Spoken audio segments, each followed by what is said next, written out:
ఇక్కడ ఒక సుమతి శతక పద్యాన్ని గుర్తు చేయాలనుకుంటా ఉన్నాయి. అందరికీ అప్లికబుల్ ఇది. కొద్దిమంది ఆడంబరంగా మాట్లాడతారు. ఆ ముందు పదం చెప్పడం నాకు ఇష్టం లేదు. ఆడంబరముగాను మళ్ళీ కూడా పక్క కొద్దులే, ఎందుకంటే కాలం బాగలేదు. ఇప్పుడు తెలుగు రాని వాళ్ళు కామాలు పోలీస్ స్టాపులు తీసి చదువుకునే కార్యక్రమం వచ్చింది. కంచు మోగునట్లు కనకంబు మోగునా అని కూడా ఒక పదం ఉంది. ఆలోచించి భాష మనలాంటి వాళ్ళ కోసం చెప్పి ఉంటారు. ఇవన్నీ తమరులాంటి వాళ్ళ కోసం ముఖ్యంగా చెప్పి ఉంటారు. ఒకసారి మీ వైరుధ్యాన్ని గమనిద్దామా? మీరు బహుశా ఈరోజు దీక్షలో ఉన్నట్లు అనిపించింది. నిన్నామనేది వేరో బహుశా కాషాయం లాంటి బట్టలు లాంటి అట్లాంటివి ఏదో వేసుకున్నారు. బహుశా కావిరంగు బట్టలు వేసుకున్నారు. దీక్షలో ఉన్నారేమో అనిపిస్తుంది. మీరు మతం గురించి ఏం మాట్లాడారో మరొక్కసారి రాష్ట్ర ప్రజలు వినాలి. కనుక మా వాళ్ళు అడుగుతా ఉన్నాను, దయచేసి వాటిని ప్లే చేయమని కోరుతా ఉన్నాను. ఇది ఆడేది కొద్దిమంది రాజకీయ నాయకులు ఆడతారు. వాళ్ళు కూడా ఎక్కువ హిందువులు. అసలు ఇలాంటి గొడవలు పెట్టింది హిందూ నాయకులు తప్ప మిగతా నాయకులు చేయరు. అసలు రాదు వాళ్ళకి. మా నాన్న ఎలాంటి వాడంటే, మా నాయనమ్మ దీపారాధన వెలిగిస్తే దీపారాధన సిగరెట్ వెలిగించిన దేవుడు లేడు దెయ్యం లేదనే వ్యక్తిమత మా నాన్న. నా స్నేహితుడు కూడా పాస్టర్, నాతో పాటు చదువుకున్న స్నేహితుడు కూడా తను పాస్టర్ ఉండేవాడు. సో తను కూడా నన్ను ఒకరోజు నన్ను బ్యాప్టైజ్ చేశాడు. నిజంగా మన ఈ మధ్యన గోమాంసం గురించి లేదంటే బీఫ్ గురించి ఇంత గొడవ జరుగుతూ ఉంటే నాకు అనిపించింది, స్వామి వివేకానంద ఒక మాట చెప్పారు చిన్నప్పుడు. ఇప్పుడు మా నాన్న చెప్పిన మాటలు ఇవి. నిజంగా నాకు ఆకలేసి వేరే దారి లేకపోయి నేను ఉండాలి అంటే గుడ్డు మాంసం తినేది ఆయన అన్న మాటలు. నేను బీఫ్ తినాలి అంటే నేను తిని ముందుకెళ్తాను తప్ప దాన్ని వేరేలా చేసుకోనని స్వామి వివేకానంద అన్న మాటలు ఉంటాయి. ఆయన స్వామి వివేకానంద జీవిత చరిత్రలో ఉంటాయి.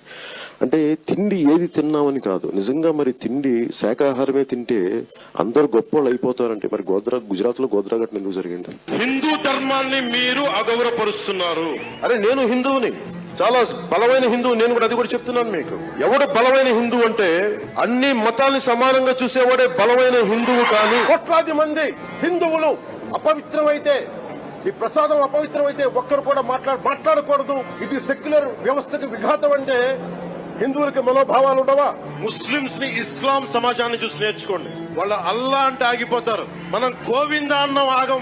మన దేశ దౌర్భాగ్యం మనం హైందవ ధర్మానికి మన గౌరవం ఇవ్వం.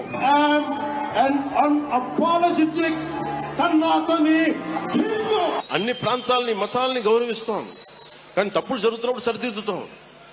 ఈ ఆలోచనతో వచ్చాను. ఇది ఆడేది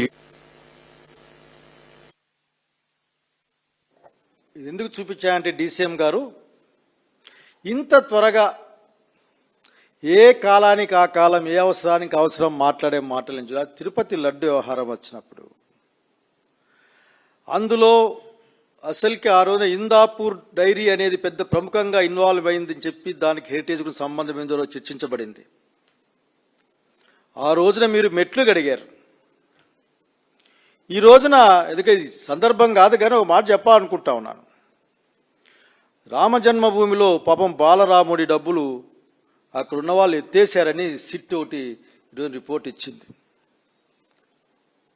బహుశా ఏం చేస్తారో, మీరు ఇక్కడి నడుచుకుంటూ పోతారేమో నాకు తెలియదు. కానీ అసలు మీరు కులం గురించి చాలా గొప్పగా మాట్లాడారు. ఏం మాట్లాడారంటే అసలు కులం అనేది ఏంటి, కులం అనేది అసలు ఉండాలా అని ఇంకో మాట. ఇది మా ఊరు రోడ్ల మీద రాసింటారు. బహుశా మీ నోట్లో నుంచి స్క్రిప్ట్ రైట్ ఎవరు రాశారు దీన్ని. ఏంటంటే కులం ఎప్పుడు ఇంటి గడపలోనే ఆగిపోవాలి, గడప దాటితే మన సంస్కృతి, మన భాష, మన ధర్మాలు, మన బాధ్యత అన్నారు. ఇంకొక 10 అడుగులు వేసిన తర్వాత మాత్రమే మానవత్వం, దేశం గుర్తు రావాలి. ఎంతటి చక్కటి ప్రబోధకారులు మీరు.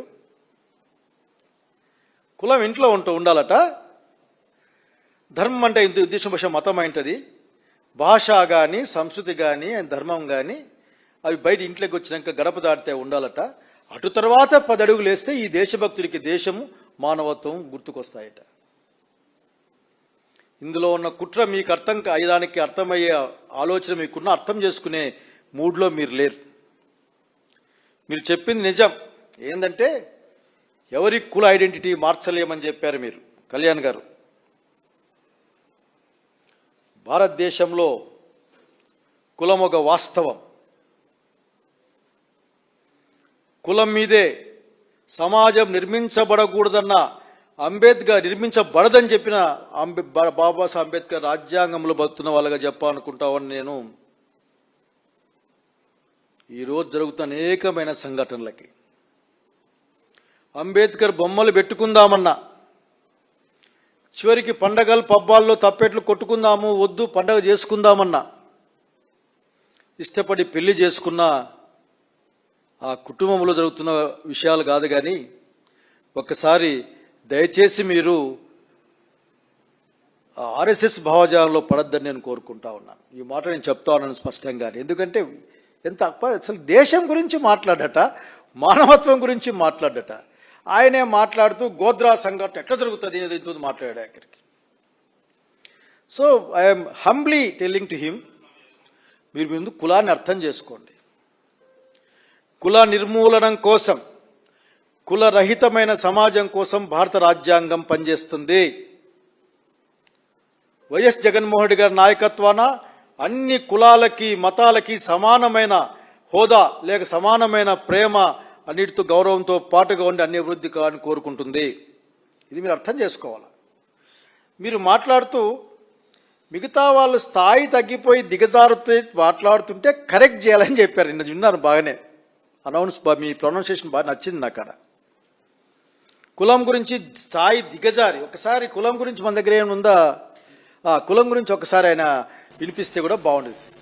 రేపు మనమంతా వెనకబాటుతనం, మీ కోరికలు ఉన్నాయి కదా, ఎవడు మా కులం నుంచి ముఖ్యమంత్రి, ఈ వెనకబాటుతనం, మీ కోరికలు ఉన్నాయి కదా, ఎవడు మా కులం నుంచి ముఖ్యమంత్రి అవ్వలేదు, మీరు ఓటేయండి, అవి చూపిస్తాం. కాపు, తెలగ, ఒంటరి బలిజలకి చెప్తున్నా, మీరు ముందుకొస్తే తప్ప ఈ రాష్ట్రంలో మార్పు రాదు. కనీసం ఆంధ్ర భావన ఎలాగో లేదు, కనీసం కుల భావనను తెచ్చుకుని బాగు చేయండి రాష్ట్రాన్ని. కుల పోరాటాలు ఎంతకాలం చేస్తాం?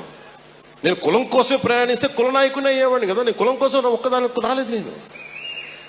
నేను సంపూర్ణ మానవాళి కోసం వచ్చాను. జాషువా విశ్వనరుడు అన్న కాన్సెప్ట్ ని గుండెల్లో పెట్టుకొని వచ్చాను. నేను బహుశా జాషువా గారికి తగిన క్షమాపణలతోనే, జాషువా గారు భయపడుతుంటారు ఇట్లా వాళ్ళని చూసి, ఇట్లా విశ్వనరులను చూసి. విశ్వనరుడిని ప్రకటించుకోవడం ఇక్కడ ఇంకోటి నాకు ఇప్పుడు చూసింటే అర్థమైంది. పాపం నేను I won't believe in caste, I'm belongs to Dalit. దాన్ని నాకు అనుమానం నాకేం లేదు, బట్ నమ్మకం లేదు నాకు.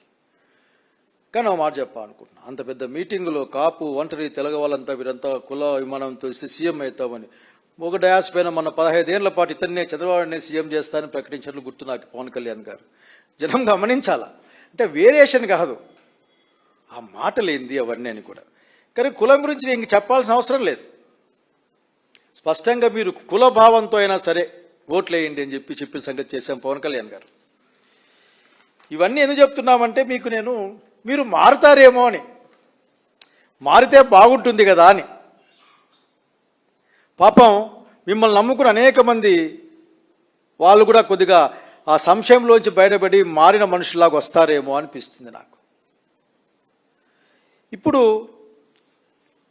అట్లాగే మీరు వ్యవస్థలను మాట్లాడతారా? ఏం మాట్లాడతారు మీరు?